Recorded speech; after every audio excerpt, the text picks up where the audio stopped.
Bon, à ce stade-ci, on pourrait enregistrer les documents, les mettre à jour sur le disque dur. Donc, chapitre 1, je fais fichier enregistré. Bon, il n'y a pas besoin, c'est grisé, ça veut dire qu'il est déjà à jour sur le disque dur. Chapitre 2, fichier enregistré. Alors attention, par rapport à tout ce qu'on a fait précédemment, ici, il ne faut pas changer le nom. Sinon, ça va poser des problèmes dans la palette livre, ça ne sera pas lié au bon document. Donc vous faites la mise à jour du fichier sur le disque dur, mais il ne change pas de nom. Donc celui-ci, le fichier qui termine par chapitre 03 ici, je le mets à jour si nécessaire, fichier enregistré, voilà. Maintenant, à chaque fois que je retourne dedans, c'est grisé, ça veut dire qu'ils sont à jour, bien sûr.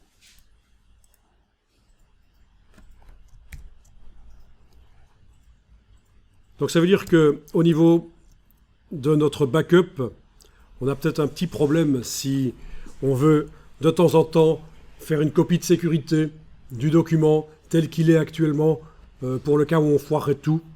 Donc voilà ce que vous allez faire. Vous allez fermer les documents. Vous avez votre dossier d'assemblage avec vos 3 chapitres et votre livre. Vous n'avez plus le fichier IDLK, vous n'avez plus aucun fichier IDLK puisque c'est plus ouvert dans InDesign. On a fermé les documents dans InDesign. Il va falloir bêtement, c'est une solution, faire un clic droit et demander de compresser.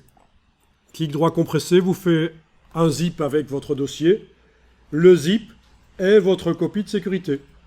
Si jamais pendant le processus vous foirez tout, il faudra réouvrir, dézipper le dernier zip et vous allez retrouver vos documents tels qu'ils étaient. C'est logique, hein? C'est le genre de choses qui peut être appliqué dans d'autres contextes. Voilà, comme ça on ne s'ennuie pas avec des documents qu'il faut remettre à jour dans la palette livre. Ce sera plus simple. Donc une fois que vous avez fait ça, le zip, voilà, vous avez vu le processus. Donc je vous invite, pendant que vous ferez le vrai document et le vrai travail, à régulièrement compresser la totalité du dossier. Et comme ça, vous avez votre backup de sécurité au cas où vous foirez tout, vous faites des erreurs créatives ou techniques. Voilà, vous pouvez réouvrir le livre INDB. Et les documents qui sont dedans si vous voulez.